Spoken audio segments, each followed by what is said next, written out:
ከፋኑስ ቀድመው አርሶ ዱብ እንዳያደርጉ እየፈራሁ ነው። ምን ማለት ነው? ቦርጮት እኮ በዚህ ከቀጠለ መሬት ሊነካ ነው። አይ እኔ ምን ይመስላል በእናታችሁ ስልቻ። ትርንጉይ ይቺ ልጅ አሳርፊልኝ። በልታ ማታውቀውን ኬክ በላች። ይሄው ምላሷ ረዘም ሰከረች መሰለኝ። ስታየኝ ወንድ ሱስ ያለብኝ ነው እንደሚመስልህ? ተቆጣሽ ማለት ትክክል ነሽ ማለት አይደለም። አሴር ግን ዛሬ ምን ሆነሃል? ሀና በህይወትሽ ውስጥ ሁለተኛ ምርጫ የሚባል ነገር የለም። እኔ ግን ላንቺ ሁልጊዜም ሁለተኛ ምርጫሽ ነኝ። እውነት አንተ ብትወደኝ ኖሮ የኔ ወንድም ያንተ ወንድም መሆኑን አስበህ ሳልጠይቅ ነበር የምታደርግልኝ። ለምን? ሀና ራሷ ከሀና ጋር ታስታርቃ። ሙቹ አንተ መጫወቻ አሉን። ይቺ ስንዝር የምታክል ልጅ እንደዚህ ካስቀየመች እንደ ድንብላል አይነቷን መለሎ ደግሞ ብታፈቅሪ እስካሁን ፈንድተሽ ነው። ሀና ነው ስንዝር የምትላት? ስንዝር ብዬ አረዘምኩባ። ይቺ አውራታት የምታክል ልጅ ይሄን ያህል ታስጨንቅህ? እኔ እኮ ከሀና ጋር ጎን ለጎን ስንሄድ ከፊት ለፊት ስትሆን ዝለላት ነው። ተምቹ እንደው እዛ ስራ ቦታ ቁጭ ብዬ ብቻ ባይኔ ውልብ ስትይብኝ እየመጣዋ። ይልቅማ ዛሬ እንዴት መጣሽ? ይሄን ጉድሽን ተመልከቺ ሲለኝ ነው እያክለፈለፈ ያመጣኝ። ይውላስ እውነቱን እንነጋገር ከተባባልን ግን ለአንድዬ አንተ የምትሆንላትን ያህል ማንም ሆኖላት አያውቅም፣ ሊሆንላትም አይችልም። ለዚህ ደግሞ ምስክሩ እኔ አባቷ ነኝ። ወንድ ልጅ ቆረጠ ማለት ይሄ ነው በቃ። አሴር ቆረጠ በቃ። ካላገባው ሞቼ ይገኛል። ረባለው መናሴም የያዘውን ይዟል። የቀረችው ሰላምዬ ብቻ ነች፣ ብቻዋን የቀረችው። ወርቁን ማን ነው እፍስ አድርጎ የሄደው? ድንብላለች ወይስ የድንብላል ወንድም? ሀሳባችሁን ኮሜንት ላይ አስቀምጡልኝ። እንዴት ናችሁ ውድ የሐረግ ተከታታይ ድራማ ቤተሰቦች? አማን ናችሁ ወይ? ዛሬም አብረን ሐረግን ሪቪው እናደርጋለን። እንዲሁም በቀጣይ ክፍል ምን ሊፈጠር ይችላል አንዳንድ ጉዳዮችን ጀባ እምላችሁ ይሆናል። ሐረግ በትናንትናው ክፍል አሪፍ ነበረ፣ ደስ የሚል አይነት ክፍል ነበረ። እሱ ብቻ ሳይሆን ፋዘርዬ ጋር ወይም ደግሞ ፋዘር ከሚሰራው ስራ ጋር የሆነ የተያያዘ ነገር እንዳለ፣ ጥሩ ያልሆነ ነገር እንዳለም ኢንፎርሜሽን ሰጥተውን ነበረ። እሱንም ነገር ማየታችን በጣም ጥሩ ነው። በዚህ በኩልም የሆነ ጭንቀት ነገር መፍጠሩ፣ የሆነ ወሰብሰብ ያለ ነገር መምጣቱ አሪፍ ነው። ድራማው ወደፊት ይወስዷል የሚል ሀሳብ ነው ያለኝ እኔ እና እሱ ነገር በጣም አሪፍ ነው። ድራማውን ሰፋ እያደረገው ስለሚሄድ ማለት ነው። ተረዳችሁ? ተመችቶኛል እሱ ነገርም። ሁለተኛ ደግሞ የወይዘሮ ሜሉ ጉዳይ በቃ ይመቻት። ምንም ቢሆን ምንም በክብር ያልደራደርም ማለቷ ተመችቶኛል። እኔም ቢሆን እንደዚህ ነው የማደርገው ጋይስ። እኔም ቢሆን እንደዚህ ነው የማደርገው። ለምን ወጣ ቃላችሁ? እኔ ከዚህ በፊት ሰራተኛ ነበረኝ፣ ትንሽ ድርጅት ነበረችኝ። ሰራተኞቼን እንደ ሰራተኛ አልነበረም ማያቸው፣ እንደ ጓደኞቼ ነው። ልጅ ነበርኩ። ከዚህ አሁን ከምታዩኝ እድሜ በታች ልጅ ነበርኩ። ከ4 ዓመት ወይ ከ5 ዓመት በፊት ነው የነበረኝ እና እንደ ጓደኛ ምሳ አብረን ነው የምንበላው። እኔ ያዛቸዋለሁ፣ እነሱ ያዙኛል። ሰው የሚመጣ ከስተመር ሁላ ማን ነው ባለቤቱ ነው የሚለው። እኔም ሰራተኛ ነው መስለው እነሱም ሰራተኛ ናቸው እንጂ እኔ አለቃ ምናምን አንተ እንዲህ አድርግ እንዲያ ምናምን የለም፣ እኔ ጋር የለም ማለት ከብዶኝ ሳይሆን በቃ እንደ ጓደኛ ስቀርባቸው ስራውን እንደ ራሳቸው ነበር የሚሰሩት። ይሄ መለገም የሚባል ስላላይ ወደኋላ ማለት የሚባል ነገር የለም። ቢኮዝ እንደ ጓደኛ ነው። ስለዚህ የሚሰሩት እንደ ራሳቸው የሆነ እንደ ራሳቸው ስራ ነው። ማንም ሰዓት ደርሷል ውጡ ብሏቸው አይወጡ። ማንም ሰዓት ደርሷል ግቡ ብሏቸው አይገቡ። ሰዓታቸውን ጠብቀው ይገባሉ። ኢቭን ስራ ካለ ጠዋት 12 ሰዓት የሚገባም ማለት በቃ ለእኔ ብሎ አይደለም፣ እኔ ብያቸው አይደለም፣ በራሳቸው። ለምሳሌ ትናንት የጀመሩት ስራ ያላለቀ ስራ ካለ ጠዋት 12 ሰዓት ገብተው በጠዋት የሚጨርሱላቸው አሉ። እስከ ማታ 2 ሰዓት የሚሰሩ አሉ፣ እኔ ሳላዛቸው። ይሄ ሁሉ ከምን ሆነ ካላችሁ እንደ ጓደኛ እንጂ እንደ አለቃ አልነበርኩ። አሁን እንደዛ አይነት ሰው ሆኜ ስሰራ የነበርኩበት ልጅ አንዱ ከኔ ሰራተኛ ውስጥ አሁን ለምሳሌ የራሱን የከፈተ አለ። እሱ ጋር ተቀጥሬ እኔም ቢናገረኝ የሆነ ነገር ቢለኝ ይሄን አድርግ እንዲህ ምናምን ቢለኝ አይመቸኝም። እኔም ትቼው ነው የሚሄደው። የምር ምንም ያህል ልቸገር ይችላል፣ ትቼው ነው የሚሄደው እና ሜሉ ያደረገችው ነገር ትክክል ነው ባይነኝ እና እሱም ተመችቶኛል። ግን በስተመጨረሻ ላይ ወርቅ እንደጠፋ ተናግራለች። ወርቁን ማን የወሰደው? ምን ታስባላችሁ? የድንብላል ወንድም ነው ወይስ ደግሞ ራሷ ድንብላል ነች? ምን ትላላችሁ? እኔ ግን የድንብላል ወንድም የሆነ ፊቱ ምንም አልተመቸኝም። የገጠር ወንበዴ አይነት ነው የሚመስለው። የሆነ ገጠር ላይ አለ አይደለ፣ የከተማ ውስጥ በጣም የሚያስቸግር አይነት ልጅ አለ አይደለ፣ እንደዛ አይነት የገጠሩ ልጅ ነው የሚመስለውና እሱን ተጠራጥሬ ያለው። የእናንተን ሀሳብ ኮሜንት ላይ አስቀምጡልኝ። አሴር ሀናን ካላገባው በቃ ወዮ ምናምን እያለ ነው። እንዴት ነው ሰርጉ የሚሆን ይመስላችኋል? እኔ ግን ሰርጉ ዝም ብሎ እንደው እኛን ለማስደንበር ነው እንጂ ሰርጉ እንደዚህ በቀላሉ የሚሆን አይመስለኝም። እውነት ለመናገር አይመስለኝም። ድራማው ወደፊት ስለሚሄድ ገና ወደፊት ያደርጉታል ብዬ ነው የማስበው። ከዚህ በፊት በነበረው ሪቪውም ተናግሬያለሁ። አሴር ከሌላ ሴት ጋር የሆነ በደንብ መገናኘት ይጀምራል ብያችኋለሁ። ማለትም ከዚህ በፊት ከሱ ጋር ጎዳና የነበረችዋ ልጅ ልትሆን ትችላለች። ሌላ ሰራተኛው ወይም ከሆነ ሰው ጋር ብቻ ጓደኛ የመሆን ነገር ይመጣል። ሀናን ጣል የማድረግ ነገር ይመጣል ብያችኋለሁ። እንደዛ አይነት ነገር ገና እናያለን ከሰርጉ በፊት ማለት ነው። እና ደግሞ ሰርጉ ቢኖርም ባይኖርም እኔ ደስ አይለኝም ከዚህ ሰዓት በኋላ የነሱ ሰርግ። ኑሐሚን ላይ ከማግባቷ በፊት ኖላዊ ላይ ነበር ማግባት የነበረባት ሀና። እውነት ለመናገር የምሬ ነው። አገኛችሁኝ አይደለ? ምክንያቱም ሀናን የምናውቃት በኖላዊ ነው። በቃ ሀናን ሁላችሁም ያወቃችኋት በኖላዊ ነው። እና አሴር በጣም ስለሚያፈቅራት በሱ እና በሷን በቃ ያወቅናት አይደለ? ሰርጉ መሆን የነበረበት ከሱ ጋር ነበር ቅድሚያ። እና አሁን እዛ ጋር እንትን ሲል እዛ አይታችሁ እዚህ ጋር ሰርግ የሚመጣ አዲስ ነገር ሊሆን አይችልም። ገብቷችኋል አይደል? ብዙ ሰው አሴርና ሀና አብሮ እንዲሆኑ ነበር ሲጠብቅ የነበረው። ሰው ምንም ኮንፈርት አይሰጠኝም ላቸው የፈለኩት እና ለእኔ ምንም ማለት አይደለም፣ ግን እንደዚህ በቀላሉ አይሆንም ነው ሰርጎ እያልኳቸው ያለሁት። እንደውም የምናሴ እንዳይፈጥን የምናሴ ቀልጠፍ ብሎ እንዳያገባ አየር ላይ እሱን ፍሩ። ምናሴን የጓደኛዋ የምታግዛቸው ቤተሰቦቹን የምታግዝ ምናምን አይመስላችሁም? የሆነ የሀብታም ልጅ ምናምን አትመስላችሁም? እንደዛ አይነት ነገር ተሰምቶኛል። እንደዛ አይነት ነገር ባይሆንም እንኳን ፍቅረኛው ትሆናለች፣ በጣም የምትወደው የምታከብረው አይነት ፍቅረኛው ትሆናለች የሚል ሀሳብ አቋም አለኝ። የእናንተን ሀሳብ ኮሜንት ላይ አስቀምጡልኝ።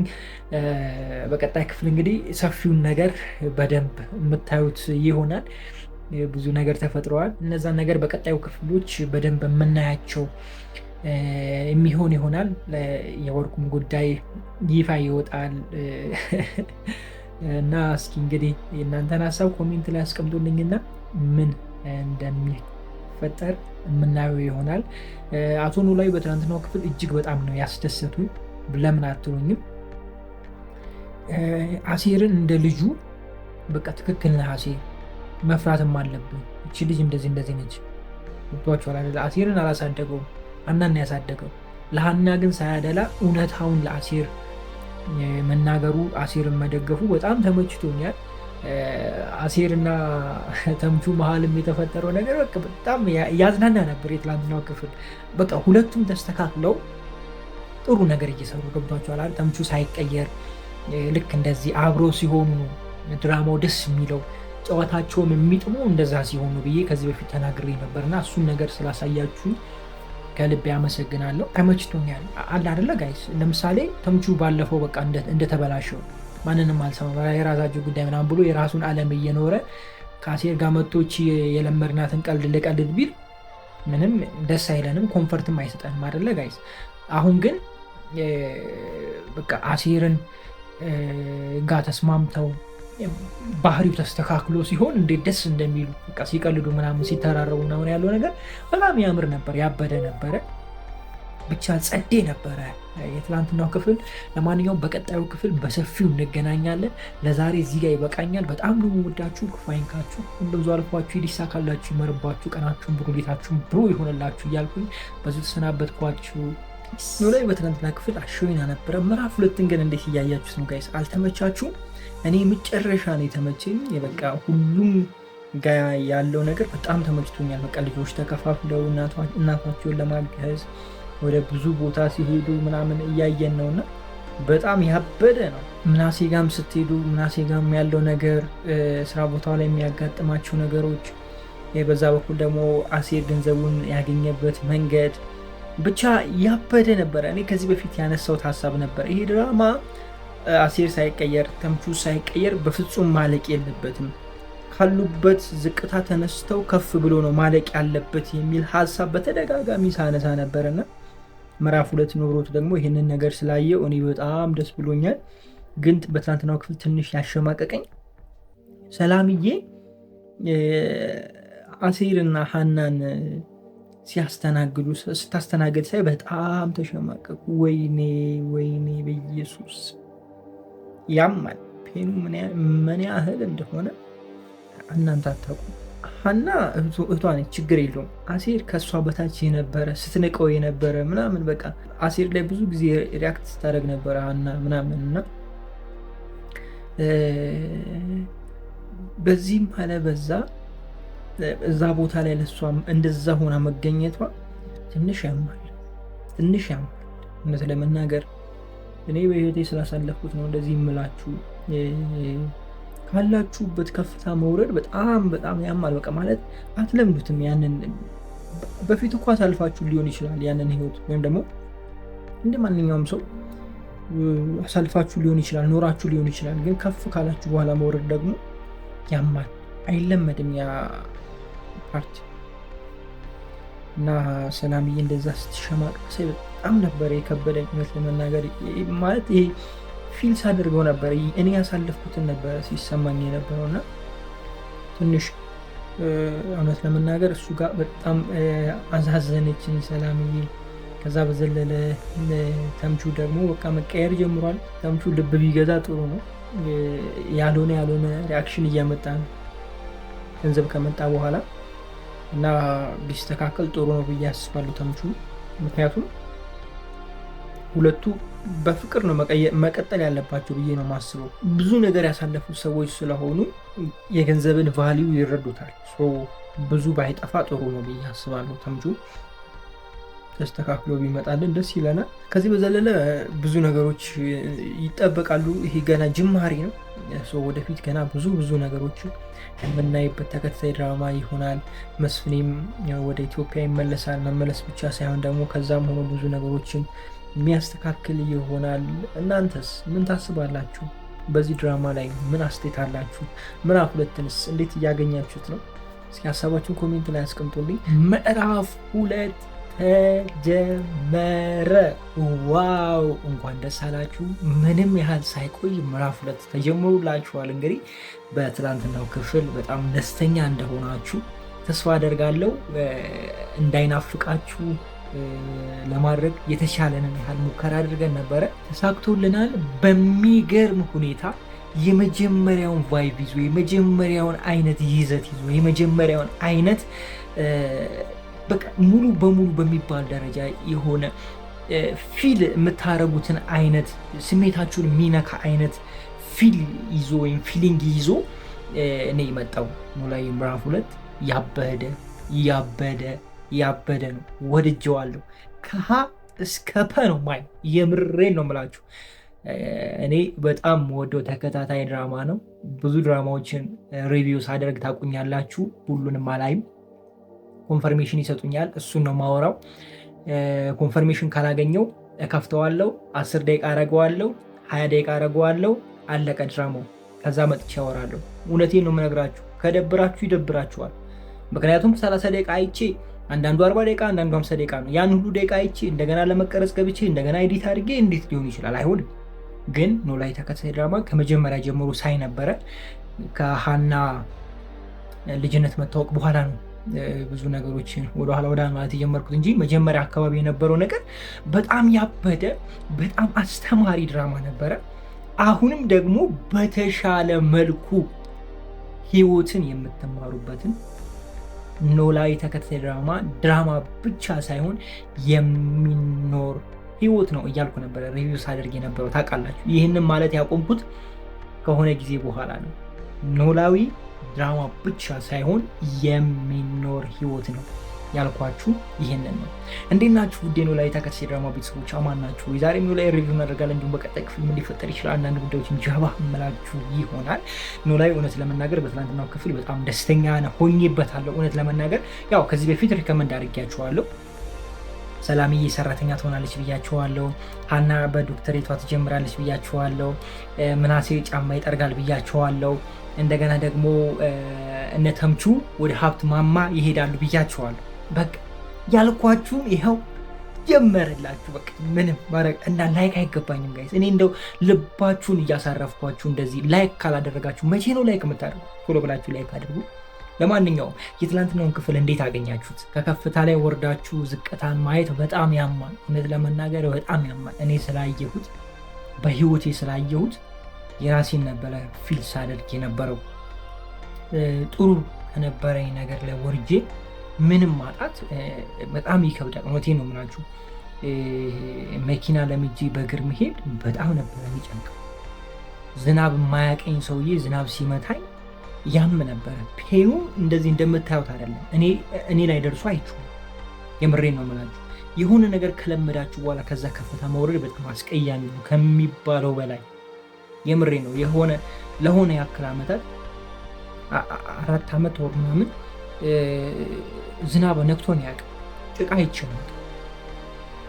ኦኬ ከዛ በፊት ህይወቴ ስለነበረ ከዛ በፊት ዝናቡ ይመታኛል፣ ጭቃውም አዋራም ሁሉም ያገኘኛል። ከዛ በኋላ ግን በመኪና መንቀሳቀስ ጀምሮ የትም ሲሄድ በመኪና ነው። ጭቃ ላይ አዋራ አያገኘኝም፣ ዝናብ አያገኘኝም። ዝናብ ደብድቦኝ አያውቅም። የእግር መንገድ ምናምን በቃ የለም። በቃ ሁሉ ነገር የትም ብሄድ በመኪና ነበር እና ከዛ ከፍታ ውስጥ ስወርድ 4 ዓመት ከኖርኩበት ላይፍ ስታይል ውስጥ ወርጄ ምንም ሳጣ ዝናቡም ምኑም ሲፈራረቅብኝ ሳይ በቃ እኔ እንጃ በጣም ያማል። ከምሬን ነው የምላችሁ። ብዙ ነገር ውስጥ ነው የሚያስገባችሁ እና ያልፋል። ያም ታይም ኦኬ ያልፋል። ሁሉ ለመልካም ሁሉ ለበጎ ነው። እነ ሜሉ ያሉበትም ነገር ያልፋል። እኔ ምስክር ነኝ ማለፉ።